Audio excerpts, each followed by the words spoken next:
Alors, question au consommateur béninois. Le consommateur béninois est-il comblé au cours de l'année 2017, enfin, cette année qui s'achève? La question, nous la poserons, enfin, Peggy et moi, nous la poserons à Robert Acrombessi, qui détient sûrement la réponse adéquate ou les réponses adéquates à cette question. Bonjour Peggy. Bonjour à vous, Loris Fouedi d'abord, chers amis téléspectateurs et auditeurs, bonjour. Merci d'être avec nous. Ce débat s'inscrit dans la bonne logique des bilans, notamment des différentes activités et autres actions par secteur, en tout cas de la vie nationale. Aujourd'hui, ce sont les consommateurs qui nous intéressent.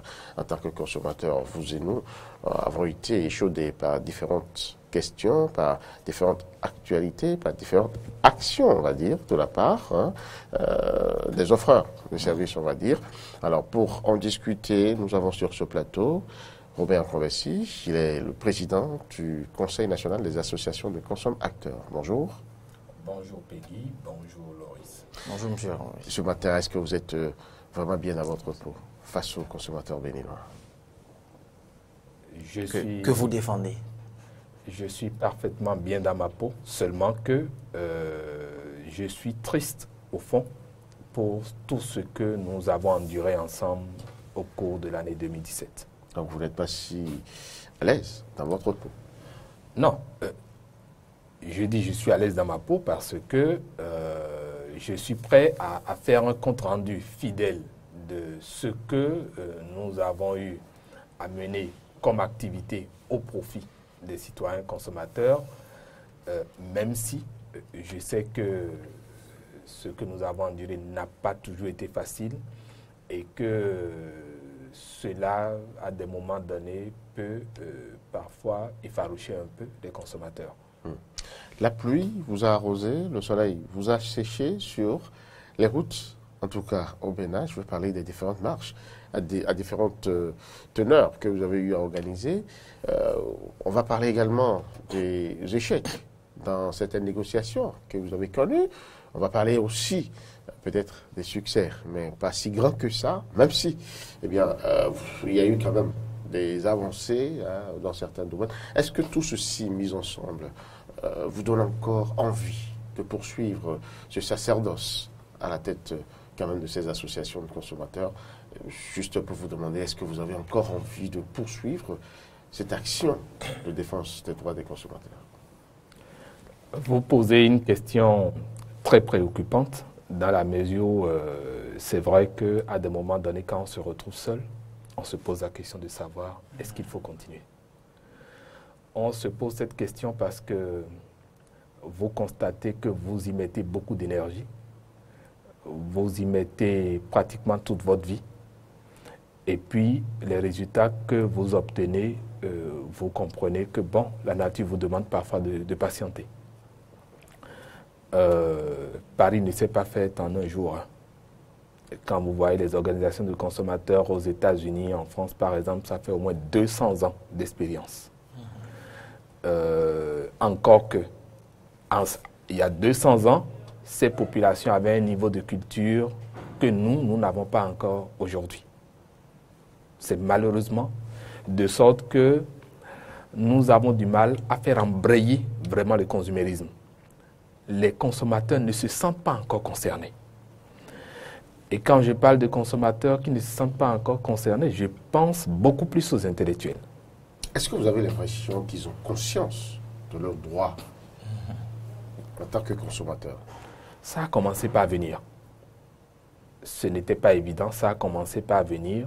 Aujourd'hui, nous pouvons dire que nous sommes relativement heureux de savoir que certains commençaient par porter plainte et que beaucoup de problèmes sont résolus grâce à notre call center qui reçoit ces plaintes. Et donc, c'est une avancée. Je vous donne un exemple. Le dimanche 24 décembre dernier, il y avait toute une maison qui avait une panne d'électricité. Il y avait plusieurs appartements. Et donc, vers les 19h20, j'ai commencé par recevoir plusieurs coups de fil de la même maison. Et tous se plaignent de ce qu'ils sont restés sans électricité du matin jusqu'à 19h et quelques. Rien que cette maison et non le quartier. Cette maison. et qui risquent de passer la nuit du réveillon sans lumière. Mais vous savez, aujourd'hui, les relations ont évolué avec les entreprises aussi, qui ont commencé par comprendre. Dès que j'ai appelé le chef d'agence de Siké, Kodji, eh bien, elle a appelé le service dépannage et systématiquement, ils sont allés réparer la panne. Donc, ça a permis à cette famille-là, ou à ces familles-là, de pouvoir... Donc, aujourd'hui, je ne parlerai pas des télécoms. On a résolu beaucoup de problèmes au niveau de la téléphonie mobile, jusqu'au point où c'est systématisé aujourd'hui. Lorsque vous avez des problèmes au niveau des opérateurs de téléphonie mobile que vous appelez, que nous envoyons les plaintes, tout au moins au niveau de 2 opérateurs, systématiquement, c'est traité et puis vous avez une suite. Donc ça commence à venir. Ça commence à venir. Alors moi j'ai une petite anecdote que je vais vous raconter très rapidement si vous le voulez bien. J'ai pris un taxi en quittant le boulot pour rentrer sur Cotonou. On était 4 derrière, 2 devant. Et il y a un monsieur qui devait se rendre au boulot. Et le chauffeur, on était 3 d'abord. Et le chauffeur a cru devoir prendre un 4e qui est un mécanicien. Donc, qui avait porté sa blouse. Celui qui allait au boulot et qui était juste à côté a estimé qu'il risquait de le salir. À un moment donné, il a demandé au taximan d'arrêter pour que lui descende.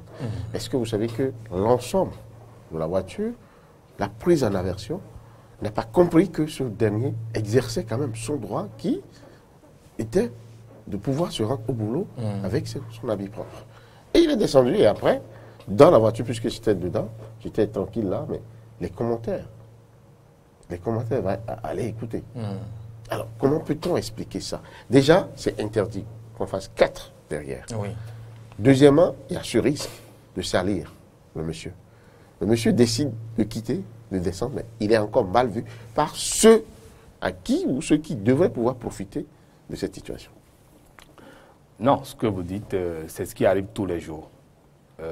C'est ce qui m'amène à vous demander si vraiment les consommateurs béninois ont conscience de leurs droits. Non, je dis ce qui arrive, c'est un peu comme ce que nous constatons dans la rue tous les jours. Vous êtes en pleine rue, vous conduisez, et puis celui qui n'a jamais eu un permis de conduire, qui n'a jamais été dans une auto-école pour apprendre le moindre mot du code de la route, c'est lui qui vous dit que vous conduisez mal. Oui. Ouais. Vous voyez, si ça arrête à ce niveau, ce serait bien. Oui, bon, maintenant le reste, ça suit. Et donc, ça pose un problème de connaissance.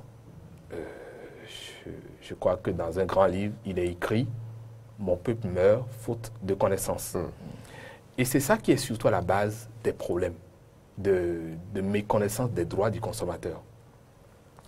Aujourd'hui, vous pouvez noter que beaucoup de citoyens béninois préfèrent suivre les chaînes internationales que de suivre les chaînes nationales. Au motif que les grilles des programmes ne les arrangent toujours pas. Mais qu'est-ce qu'ils vont suivre? Ça ne les satisfait pas. Ils ne trouvent pas leur compte. Et se font vendre leur propre chaîne nationale. Mais qu'est-ce qu'ils vont chercher sur les chaînes internationales? Vous serez bien surpris de constater que c'est beaucoup plus pour les telenovelas, beaucoup plus pour des émissions, plus de distractions, qui les désinforment. Et parfois pour des informations venues d'ailleurs, qui n'ont rien à voir avec leur quotidien. Qui n'ont rien à voir avec leur quotidien. C'est vrai aussi. Ce n'est pas interdit d'avoir des informations d'ailleurs, mais il ne faut pas se laisser inonder par l'information. Maîtrisez déjà ce qui est tout près de vous. Et c'est ça qui est capital pour vous, parce que même quand on parle de géostratégie, si vous ne maîtrisez pas l'information de chez vous, vous ne pouvez pas analyser l'information d'ailleurs. Et donc, les gens ne suivent pas l'éducation, l'information que nous diffusons tout le temps grâce à vous de la presse. Ça pose le problème que le consommateur, mais attendez, faites l'effort de demander à certains Béninois, faites un sondage pour voir combien connaissent les 8 droits du consommateur. Il y en aurait très peu. Mais il y a ça. Mais pour ce qui s'est passé avec notre concitoyen qui était bien habillé, qui allait au travail, c'est malheureusement que non seulement les gens ne connaissaient pas leurs propres droits, à savoir qu'ils doivent rester au plus 3 derrière, 1 devant. Donc, ils n'ont pas compris qu'ils seraient comprimés alors qu'ils ont payé pour un service. Vous payez pour un service et on vous traite comme des sardines. Donc, les gens n'ont pas compris leurs droits. Deuxièmement, il y a ce principe qui date de longtemps chez nous, où on en veut à quelqu'un qui se veut se tenir un peu dans une certaine norme. Merci. On trouve qu'il est prétentieux, qu'il est peut-être hautain. Qu'il est hors de la société. Est-ce que c'est lui qui va changer le monde? Est-ce que c'est lui qui va changer le Ça monde? a toujours été comme ça. Pourquoi veut-il changer? Alors que demander à la même personne, si par exemple elle était en train d'aller vendre de la tomate et qu'on devrait mettre des pièces de moto sur cette tomate, que cette tomate serait écrasée, que ces fruits, des bananes seraient écrasés, eh bien cette dame vous dira non, qu'elle n'est pas d'accord. Donc il y a un problème de logique. Et comme je vous l'ai dit, les autres ont au moins 200 ans de culture de consumérisme d'avance sur nous. Notre peuple a besoin d'être éduqué. Et malheureusement, nos États manquent à cette obligation-là d'éduquer le peuple. Parce que, vous savez, si vous voulez détruire un peuple, vous n'avez pas besoin de bombes et d'armes atomiques. Il suffit de vous attaquer à son système éducatif. Quand il parle de système éducatif, ce n'est pas seulement le système conventionnel. Tout ce qu'il faut comme armement pour éduquer le peuple, eh bien, quand vous touchez à ça, vous êtes sûr que ce peuple, il est détruit. Eh bien, un sujet que j'ai surpris, que pour parler un peu de ce sujet-là, j'ai surpris ce sujet sur l'une des chaînes internationales. On dit pourquoi la France insiste tellement sur la dictée, alors que chez nous, la tendance est à sa suppression. Grosse question qui reste en suspens. Alors, monsieur Robert Crombessi, revenons très rapidement à ce qui nous intéresse aujourd'hui. Les recommandations et autres dispositions administratives qui ont été prises au cours de l'année 2017 en faveur de la protection du consommateur. Qu'est-ce qu'on peut en dire très rapidement? Bon, je vais partir sur la question de l'eau. Ça, c'est essentiel parce que l'eau, c'est la vie. Cette année, nous avons eu à travailler sur un décret qui devrait permettre de réglementer véritablement la question des eaux embouteillées, des eaux conditionnées. Parce que c'est un véritable drame, surtout quand nous prenons les eaux qu'on appelle communément pure water. On peut aller prendre des eaux de puits, on peut aller prendre des eaux dans des conditions totalement... Directement des eaux de robinet. Directement des eaux de robinet. Et donc les conditions ne sont pas du tout réglementaires. Et ça, c'est la cause de beaucoup de maladies. Et donc, pour sécuriser les citoyens consommateurs que nous sommes, ce décret a été conçu. En tout cas, le projet, nous on l'a fait, c'est au niveau maintenant du ministère en charge du commerce de l'envoyer au niveau du gouvernement pour que le décret soit pris. Ça, c'est une avancée, c'est une avancée. En fait, c'était ensemble, c'était multisectoriel. On faisait partie de l'atelier qui a permis de faire. Donc, c'est une avancée notoire pour les consommateurs que nous sommes. Savez-vous que ce ne sont pas seulement les eaux en sachet qui, franchement, empestent ou empoisonnent la vie aux populations. Il y a aussi les eaux en plastique, les eaux en bouteille, où il y a plein de publicités autour, c'est la meilleure eau. Il y a des marques qui sont mises sur le marché ici au Bénin, mais qui, franchement, emportent beaucoup de germes pour les populations. Et c'est vrai que pour des raisons, en tout cas, d'orthodoxie, nous n'avons pas cité de nom ici, mais pour l'instant, parce que nous attendons de faire les investigations nécessaires et nous allons révéler quelle que soit la marque au public pour que vraiment les gens sachent ce qu'il faut faire. Non, rassurez-vous, c'est pour cela que j'ai dit qu'il s'agit des eaux conditionnées. Tout ce qui est embouteillé, tout ce qui est mis. J'ai mis l'accent sur les eaux pure water parce que c'est ça qui est assez courant, n'importe qui peut se l'offrir. Et c'est malheureusement les populations les plus fragiles qui s'offrent ça. Quand on prend les eaux embouteillées, bon, ceux qui ont les moyens de s'offrir ça, ils peuvent se soigner plus facilement. Surtout quand vous savez qu'aujourd'hui, au niveau du CNHU, les conditions d'indigence sont suspendues. Alors vous voyez tous les risques que prennent les plus fragiles, les populations les plus fragiles. Et sur cette question, nous allons y revenir, sur la suppression des questions d'indigence, où on ne prend même plus les prises en charge. Il y a des gens qui périssent, malheureusement, par rapport à ça. Et je pense que nous aurons... Qu'est-ce qui explique cette décision, on n'arrive pas à comprendre cette suppression? Cette suppression, il paraît que l'État ne fait pas face à ses dettes vis-à-vis du CNHU, qui continue d'avoir d'énormes problèmes par rapport à ses rentrées financières. Donc, La raison toute simple, ou la solution toute simple trouvée, c'est de supprimer d'abord en attendant d'y revenir. Mais pendant ce temps, c'est un grave péril qu'on fait courir aux populations. Il y a des gens qui meurent à cause de ça. Moi, j'ai eu un parent, mon papa là-bas, et je sais ce que ça veut dire par jour comme dépense, que vous devez sortir de votre poche. Donc, c'est une question sur laquelle nous allons revenir ultérieurement. Poursuivons un peu avec les autres éléments. Bon, il y a eu des décisions au niveau de la téléphonie mobile, qu'il vous souvienne que en juillet, un peu en juin, je crois que ça date du 29 juin, il y a eu une décision de sanction en termes d'amende de 523 millions contre deux opérateurs de téléphonie mobile, MTN et puis Glo, pour mauvaise qualité de service. Ça vous rappelle la marche et le boycott que nous avions organisé. Ça a été une campagne que nous avions menée pendant près de 3 mois. Ça a abouti au 5 juillet à ce boycott. Bien réussi, je profite pour féliciter les populations. Et c'est ça qui me dit et qui me réconforte que les consommateurs sont en train de comprendre progressivement. Ce n'était pas comme ça il y a 2, 3 ans ou 5 ans. Donc, que les gens aient pu observer ce boycott massivement ce 5 juillet, c'était une prouesse, même si la marche n'a pas été aussi dense que nous l'avions souhaité. Et donc, cette sanction, par exemple, ça a permis à l'État quand même de mobiliser des moyens. Mais est-ce qu'ils ont effectivement payé ces opérateurs-là? Oui. Est-ce que c'est mesurable, c'est quantifiable? On peut Non, toucher du doigt? Parce qu'il ne suffit pas de prononcer la sanction. Non, ils ont payé. Ils ont payé? Oui. Vous nous certifiez qu'ils ont payé? Oui. Maintenant, le seul problème, c'est que qui est-ce qui a payé en fait? C'est ça la véritable question. Non, mais et ils ont sorti l'argent. Mais en fait, l'argent est venu de la poche de qui? C'est ça plutôt la question. Bon, la structure aurait pu s'empêcher de sortir cet argent aussi. Hein. Non, elle n'a pas... Bon, vous vous rappelez ce qui arrive à Glo. Glo, aujourd'hui, s'est vu refuser le renouvellement de sa licence d'exploitation pour exercer au Bénin. Et donc, vous imaginez que si vous déconnez, en tout cas avec le régime de la rupture, eh bien, la menace est là que vous pouvez vous revoir refuser de continuer d'exercer. Donc, ils n'oseront pas. Ils ont payé. Ils ont payé? Oui. D'accord. Maintenant, je dis, c'est peut-être vous et moi qui avons contribué à payer. C'est-à-dire, eux, ils ont peut-être prélevé chez nous. À quoi aurait servi un peu plus que ce qu'il faut. Puisque c'est les populations qui ont payé normalement, est-ce qu'on ne devrait pas le leur retourner? Non, même a priori, si l'État voulait être juste, l'amende devrait aller directement aux populations. Parce que les qualités de service, qui sont ceux qui ont subi les préjudices? C'est quand même les populations. C'est les populations. Voilà.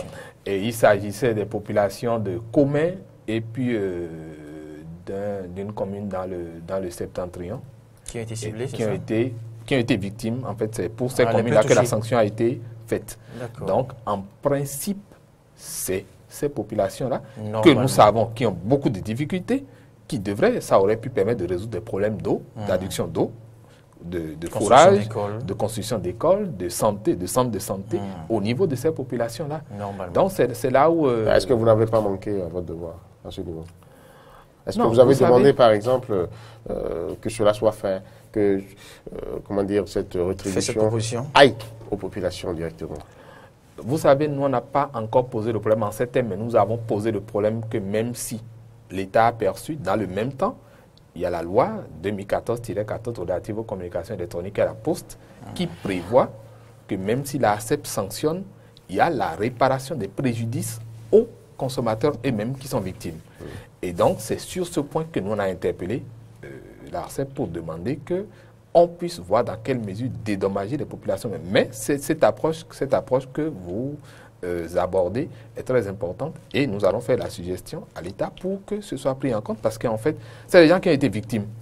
Mais bon, ces 523 millions, ça a servi à quoi? C'est elles qui ont payé? C'est elles qui ont subi? C'est elles qui ont subi. Bon, c'est nous tous qui avons payé, comme je vous l'ai dit.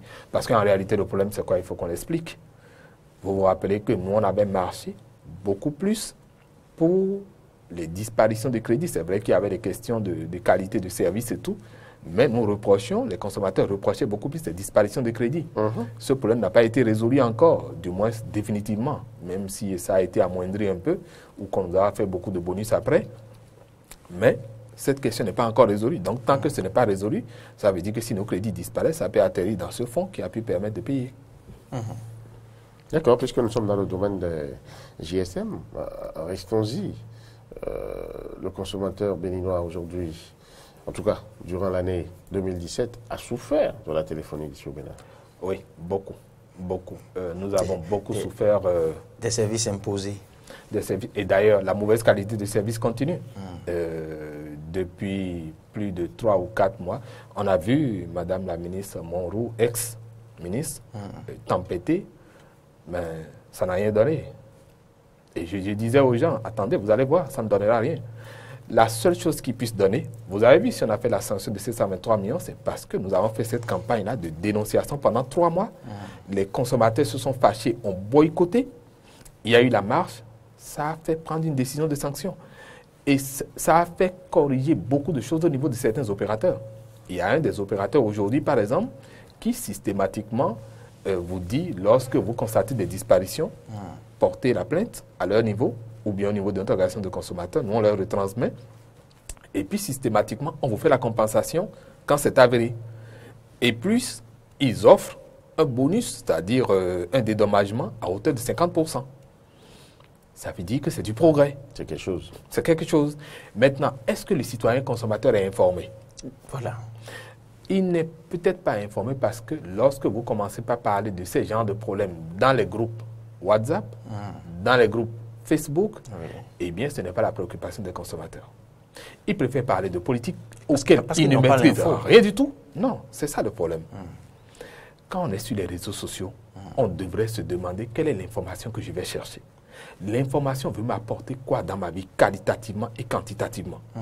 Mais passer son temps à insulter les dirigeants, passer son temps à jeter des discréditures des gens qu'on ne connaît pas, dont on ne maîtrise pas les activités. Lui pour vous.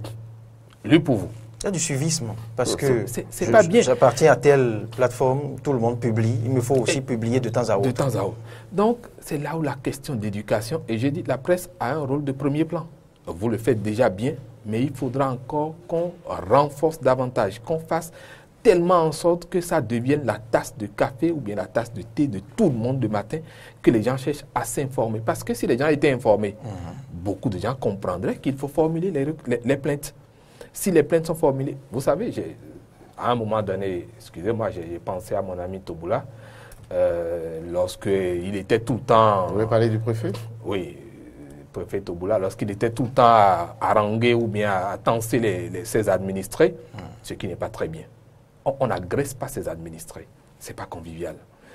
J'ai dû lui dire à un moment donné, mais j'aurais bien souhaité que les jeunes qui ont tellement de problèmes que chaque jour, un jeune lui envoie un courrier pour lui poser des problèmes de la société. Eh bien, s'il reçoit 1000 courriers par jour, mais il a de quoi s'occuper au service et être moins dehors. Mais c'est parce que les gens ne se plaignent pas. Ça dit que vous le sentez désœuvré, vous le sentez trop libre? Mais il y a beaucoup d'autres problèmes dont il devrait s'occuper. Il va laisser ceux qui règlent dans la rue? Vous ne pensez pas que le Béninois a besoin quand même qu'on soit derrière lui pour pouvoir obtempérer? Je ne suis pas contre. Mais parfois, il y a des occupations qui, pour moi, peuvent être déléguées. Si pour autant, l'administration, l'hiérarchie se respecte, je donne un ordre à mon SG ou je donne un ordre à quelqu'un d'autre qui est dans l'hiérarchie, eh bien, ça va se faire exécuter. Et c'est comme ça que le chef se fait mieux respecter. Parce que quand, en tant que chef, vous venez tout le temps et que c'est vous qui êtes toujours, qui criez toujours à Haro et qui... non, ça ne fait pas bien. Bref. Le mental du Béninois est tel que c'est surtout l'autorité, le numéro 1, qu'on respecte la plupart du temps. Et pourtant, il faut bien qu'on apprenne à respecter les autres chefs aussi. Si les autres chefs se comportent bien, tout le problème est là parce que qu'est-ce que le Béninois reproche? On se dit, vous me demandez de serrer la ceinture. Est-ce que vous-même vous serrez la ceinture? Mais si vous ne respectez pas les règles du jeu et que vous demandez... Faites ce que je fais. Faites ce que je fais. Vous savez, la même critique se fait aussi à l'endroit de certains responsables religieux, parfois. C'est ça le problème. C'est ça le problème. Donc, je dis, si les consommateurs commencent par envoyer suffisamment de plaintes aux opérateurs de téléphonie mobile, aux associations de consommateurs, vous verrez, tout le monde serait actif. Mais tout le vous monde n'avez pas de choix. Ils ne savent pas souvent à qui s'adresser. Quelle adresse envoyer ces plaintes? Bon, nous avons le call center des consommateurs. Comment le faire? Bon, c'est les heures normales de travail, hein, de 8h à 12h30, parfois 13h, et puis de 15h à 18h30 ou 19h maxi. Parlons maintenant de l'Internet. Oui, J'ai l'Internet... vu Madame l'ex-ministre Rafiatou Monroe s'investir pour que l'Internet soit de qualité, une qualité au Bénin. Elle est partie. Comment dire, remplaçante aussi, Simain. On vient de finir avec la semaine du numérique. Sur le chantier de la fibre optique. Voilà, mais jusque-là, on continue toujours de rechercher en courant la connexion ici au Bénin. Malheureusement. Vous allez me permettre de faire un clin d'œil à l'ARCEP parce que si j'oublie ça, ce serait mauvais. Et parlant d'éducation des consommateurs, l'ARCEP a commencé vraiment par s'impliquer. D'ailleurs, nous avons une activité récemment qui a permis d'apprendre aux gens à étudier le comparatif, c'est-à-dire que vous prenez plusieurs services de différents opérateurs et puis vous comparez pour voir les services qui vous arrangent le plus. Parce que tous les services ne vous arrangent pas. Donc, il ne faut pas que les consommateurs... C'était l'occasion aussi pour les GSM de venir, comment dirais-je, se défiler devant les préoccupations des consommateurs. Parce qu'ils n'ont pas donné grand-chose comme solution. Ils ont subi les courroux des consommateurs qui étaient là. Vous avez vu, c'était une ambiance à la fois conviviale et chaude, très chaude. Sucré-salé. Et donc, je dis, c'était une très bonne expérience. Les consommateurs ont pu s'exprimer. Et je crois que les opérateurs ont vécu ça. Ils ont vécu. C'est ça qui a fait que beaucoup d'offres ont commencé par être faites par la suite pour améliorer, même sur le champ. Ils ont fait des propositions. Beaucoup d'offres ont été changées. Donc, j'ai dit, c'est important. Maintenant, parlant de la question de l'Internet, c'est là où, franchement, il y a de la matière. Bon, il y a le projet PDI-2T qui est en train d'être réalisé pour qu'on puisse avoir un maillage en fibre optique sur toute l'étendue du territoire. Vivement que ce soit bouclé. On nous a dit que c'est avancé à près de 70%. Je n'ai pas d'instrument pour pouvoir vérifier. Mais tout notre souhait est que effectivement le gouvernement réussisse ça. Ça va être vraiment à son actif, même si ça a été le projet de l'ancien gouvernement ou de l'ancien régime. L'essentiel, c'est que la continuité permise. On ne va pas continuer toujours par faire cette distinction. L'État a une continuité. Et puis bon, on essaye quand même de faire en sorte que chacun puisse mieux se sentir. C'est tout. C'est la résolution des problèmes des populations qui compte. Oui, je le dis parce que on aurait souhaité aussi que chaque gouvernement innove, un peu comme on a vu Semen City. C'est une bonne initiative. Oui, mais quand il y a affaire, il y a des projets qui déjà ont été enclenchés, qu'est-ce qu'il faut faire? Ah oui, il faut continuer, il faut l'achever. Oui, il faut l'achever. Et je dis que nous attendons, par exemple, que ce soit achevé et que l'Internet soit disponible parce que le coût de l'Internet est prohibitif. Ça ne peut pas permettre de développer le numérique. L'économie numérique ne peut jamais se développer avec ce coût-là. Et l'autre chose, il faut l'éducation des consommateurs par rapport à l'usage de l'Internet. On ne peut pas passer toute sa journée sur les réseaux sociaux à télécharger des films ou des broutilles. Des broutilles. Et puis, désormais, c'est devenu l'occupation principale des populations. On écoute les racontars, alors qu'on peut s'occuper, par exemple, de diffuser des communications sur les produits locaux, encourager les gens, des messages de sensibilisation sur des questions essentielles, l'éducation de notre jeunesse aujourd'hui, partager des opportunités. Ça, c'est des questions, c'est là que nous allons atteindre une bonne maturité digitale qui va permettre à l'économie numérique de croître et d'apporter, parce que les sources innovantes de financement aujourd'hui, c'est le secteur du numérique. C'est dans le secteur du numérique. Donc, si les populations, les consommateurs ne maîtrisent pas ce que c'est, eh bien, il n'y aura pas de résultat. L'autre domaine dans lequel les Béninois ont quand même été échaudés, c'est la santé. Il y a eu beaucoup de grèves et parfois sans service minimum. Finalement, le chef de l'État est intervenu et on peut dire que le problème a été réglé. Sans oublier les médicaments dont on a parlé hier. La dernière actualité. De long en large, le député est en fuite et puis on attend de voir la suite. Alors, rapidement, votre commentaire. Au niveau de la santé, il faut dire que nous péchons. Nous péchons à double titre. Primo, Hippocrate l'avait dit plus de 400 ans avant Jésus-Christ, que votre alimentation soit votre médecine. Si vous vous alimentez très bien, il va être difficile que vous tombiez malade. Nos problèmes de santé commencent par l'alimentation. Et des médecins nutritionnistes sont formés au Bénin. On vous a pas des nutritionnistes sont formés au Bénin. On ne vous a pas vu monter au créneau quand les Béninois n'arrivaient pas à se faire soigner à cause des grèves. Vous n'aviez même pas eu un message de compassion. Peut-être. Mais j'en parle parce que... Ce fut une période délicate. Vraiment, j'en parle parce que eh bien, les populations vous font la guerre de ne pas vous voir quand c'est des moments vraiment délicats, des moments Autrement dit, importants pour eux. Quand elles ont besoin de... On aurait pu vous voir demander, parce que pendant longtemps, il y a eu grève, on a dit, les ministres, en tout cas les dirigeants n'ont pas réagi, les consommateurs aussi, en tout cas ceux qui défendent les intérêts des consommateurs, ne sont pas non plus montés au créneau. Finalement, c'est le chef de l'État qui est intervenu. Peut-être que si vous étiez monté au créneau et exigé qu'on prenne en compte leur doléance, ça n'aurait pas duré. On n'était pas monté au créneau pour deux raisons, toutes simples. Ouais. Primo, c'était une période où physiquement, nous-mêmes, on avait besoin de récupérer un peu de nos ressources. Ce n'était pas évident. Vous aviez besoin aussi de soins. Oui, parce que l'organisme, c'est une machine. C'est une machine, et surtout quand vous avez passé le temps à foncer comme un taureau sur beaucoup de secteurs, à être... Vous savez que les consommateurs nous appellent à 4 h du matin, à 3 h du matin pour des problèmes. Ben oui, c'est le sacerdoce. C'est-à-dire bien que vous n'ayez pas subi le débrayage dans le secteur de la santé. Oui, bon. Quand vous avez besoin de soins. Oui, bon, heureusement. En fait, comme je vous l'ai dit, moi j'ai appris à me soigner avec l'alimentation. Donc, quand c'est pour des problèmes urgents, d'accord, les soins. Mais il faut le faire assez tôt pour éviter que ça empire. Prévenir. Et donc, je dis la deuxième raison pour laquelle on n'était pas intervenu. Vous savez, la situation était devenue telle que, est-ce qu'il fallait jeter de l'huile sur le feu? Parce que, il faut être honnête. Et c'est pour cela qu'il faut que les consommateurs, les citoyens béninois, cessent de penser tout le temps que quand tout le monde va dans un sens, ou bien que quand leurs intérêts sont en jeu, systématiquement, il faut aller dans ce sens-là. Les citoyens ont besoin de soins sanitaires. C'est l'État qui a la responsabilité d'assurer la sécurité sanitaire des populations. L'État construit des hôpitaux, des centres hospitaliers. L'État a recruté des gens pour faire le boulot. Mais si les gens ne font pas le boulot, l'État sanctionne.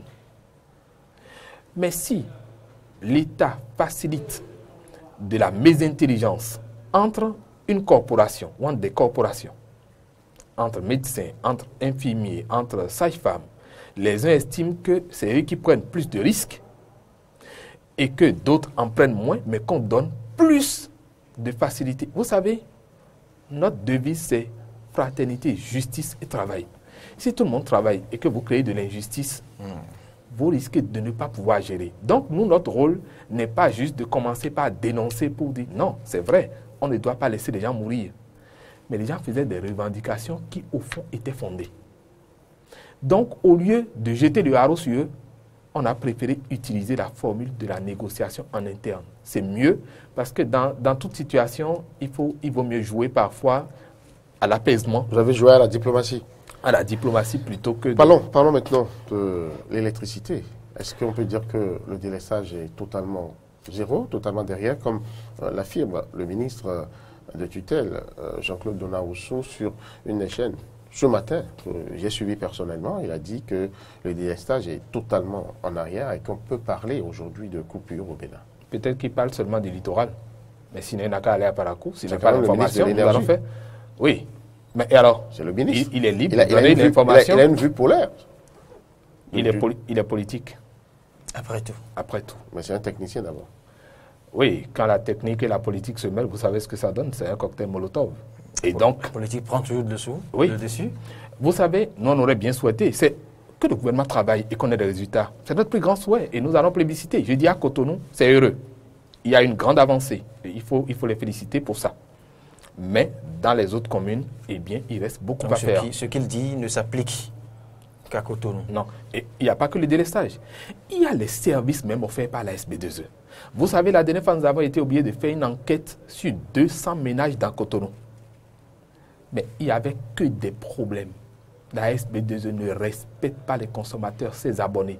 Nous avons collecté ces données. Moi, actuellement, mon compteur est à moitié brûlé. Vous l'avez dit tout à l'heure. Il ne remplace pas. Non, ça c'est un fait. Je dis, on a fait 200 ménages. Enquête. Des enquêteurs sont allés sur le terrain. Ils sont passés maison par maison pour faire 200 ménages. On a collecté ces données-là, on a envoyé. On a fait aussi bien pour la SBE que pour la SONEB. Et donc, nous attendons que les problèmes de ces différents abonnés-là soient résolus. au cas où ils ne feraient pas diligence. Généralement, ils le font. Mais s'ils ne le font pas, eh bien, sans on va parler utiliser... du coût de consommation, sans parler de la tout fréquence des factures. Exactement. Tout ça, c'est des problèmes qu'en 2018.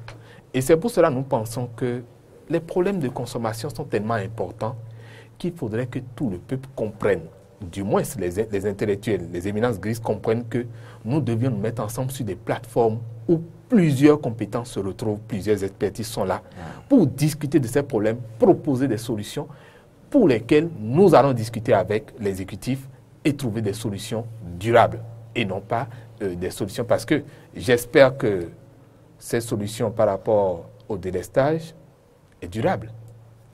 Aujourd'hui, on reçoit une facture et demie presque par mois. Parce que ce n'est plus, la facture ne vient plus en début de mois, la facture vient alors que ça, par exemple, de la tranche d'un mois à l'autre. On appelle ça clause abusive. Article 10 de la loi 2007-21 portant protection du consommateur. Parce que lorsque nous avons une durée contractuelle, si c'est 30 jours ou 31 jours, un mois, la facture ne peut pas excéder les 31 jours. Dès que ça excède les 31 jours, ou bien que ça va en deçà des 30 jours, eh bien, c'est un abus de position dominante. C'est un non-respect de la clause contractuelle. Et je lis maladroitement sur les affiches et enseignes, Peggy, de la SB2E, que c'est que la direction est à notre service 24 heures sur 24. Je me dis, est-ce que je comprends? Est-ce que c'est ce que je comprends de 24 sur 24 ou c'est autre chose? C'est un slogan. Est-ce qu'on peut solliciter la SB2E? Il faut dire que j'apprécie quelque chose qu'ils font. Non, il faut dire j'apprécie quelque chose qu'ils font aujourd'hui. Oui. Tous les directeurs régionaux sont disponibles dès que notre organisation de consommateurs les saisit pour résoudre des problèmes, quel que soit l'heure. Moi, je ne peux pas payer une facture. Je ne peux pas payer une facture après 18h30. C'est vous, président d'association de consommateurs. Non, mais c'est pour vous. Maintenant, si un consommateur les sollicite, est-ce que ce sera la même Donc, qu'on cesse de nous parler de 24 heures sur 24. Je suis d'accord que ça risque d'être une publicité mensongère si effectivement tous les services ne sont pas ouverts 24 heures sur 24 et ce qui n'est pas évident. Ça n'a pas été le cas. Donc on cesse qu'on enlève, qu'on nous corrige. C'est une publicité mensongère et je crois qu'ils ont intérêt à corriger ça. Ils n'ont jamais travaillé 24 heures sur 24. Assez disponible effectivement pour que les gens puissent... Surtout les services dépannage, lui, il ne doit pas manquer d'être disponible 24 heures sur 24. Et là, ils doivent renforcer les services dépannage. Il y a le comble. Oui. Il faut non seulement les surdouer ou les supplier presque après avoir payé, je dis la pénalité, il faut les supplier et être même prêt à aller les chercher. Alors que ça, par exemple, c'est pas normal. Si, par exemple, on vous coupe pour non-paiement de facture, dès que vous avez payé les frais de remise, 24 ou 48 heures après. Systématiquement, parce que le service est payé. Et donc, on doit vous remettre systématiquement. D'ailleurs, ils n'ont aucun intérêt à voir leur abonné sans hériter un consommateur parce que l'électricité, il faut le rappeler, c'est devenu un droit parmi les besoins fondamentaux. Merci, M. Robert Crombessi. Merci à vous. Malheureusement, d'autres points n'ont pas pu être abordés à cause du temps. Nous espérons que nous aurons l'opportunité et l'occasion, en tout cas, je vous le promets, qu'on y revienne. Permettez-moi au moins de souhaiter. L'année 2018. Permettez-moi de souhaiter. Oui, attendez, vous aurez quand même le dernier mot de cette émission. J'aurais bien voulu aussi vous demander vos chantiers, les premiers chantiers quand même pour l'année 2018. Malheureusement, on ne pourra pas en parler. Il y a le secteur de l'agroalimentaire qui est là, entier, et nous sommes en fin d'année. Peut-être que vous allez conclure là-dessus. Oui, là, il faut dire que nous avions commencé des contrôles depuis le 11. Je précise des contrôles avec l'administration publique parce que nous n'avons pas le pouvoir régalien. Mais ça donne quoi, ces contrôles? Aujourd'hui, ça a évolué un peu. On a fait des constats alarmants. Il y a beaucoup de produits avariés, impropres à la consommation qui sont sur le marché. Et donc, que chaque citoyen fasse attention. Et je voudrais les conseiller pour leur dire, vérifiez toujours la DL, c'est la date limite de consommation ou de conservation. La DLIO, date limite d'utilisation optimale, on mettra pour la DLC à consommer avant le. Ça veut dire que là, c'est formel. Si la date arrive, ne prenez pas la date de péremption. Ou bien on vous mettra à consommer de préférence avant le. Ça veut dire qu'il y a encore des marges. Mais dans les deux cas, je dis, il faut éviter d'aller vers un produit où on voit que la date de péremption est proche. Évitez carrément pour vous sécuriser. Vos vœux? Mes vœux, c'est que pour 2018, que dans la réalisation des projets du gouvernement, que particulièrement dans le littoral, que notre ami le préfet Toboula cesse d'être un peu moins dur avec les concitoyens consommateurs. Ils s'en plaignent un peu trop et nous, ça nous pose un problème. D'être moins dur ou bien d'être dur? Non, d'être moins dur. Ah, d'accord. Il peut être ferme, il peut être ferme. Il faut parler de moins dur. Vous dites moins dur, hein, d'être Non, moins il peut être dur. dur. Donc il faut qu'il Non, soit dur, qu'il vraiment soit dur, moins- qu'il corse sur ses moins actions. dur. Non, je dis moins dur. On n'a pas besoin qu'il soit autant dur. Ah, d'accord. Oui. C'est- Et donc, C'est bien et donc, précis. on souhaiterait aussi que les consommateurs commencent par s'approprier leurs droits. Leurs 8 droits en tant que consommateurs, leurs 5 devoirs, parce qu'on n'a pas de droit sans devoir. Et qu'au bout du rouleau, que le président de la République écoute ses citoyens consommateurs. Que lorsque on veut faire, par exemple, l'asphaltade dans toutes les rues, qu'on se pose la question de savoir Merci. si nous le faisons dans toutes les rues en même temps, est-ce que ça ne va pas handicaper les activités économiques de tout le monde et que ça va aggraver la misère? Merci, C'est M. la Robin Akombessi. Vous l'aurez dit, merci à vous vraiment pour nous avoir permis de faire ce bilan, de faire cet exercice et finalement de constater que le consommateur béninois n'est pas si bien loti que ça. Il reste moins comblé, mais il y a quand même, selon vous, quelques signaux d'espoir auxquels il est obligé de s'accrocher pour voir l'année 2018 se dérouler comme cela se doit. Merci à chacun et à tous de nous avoir suivis.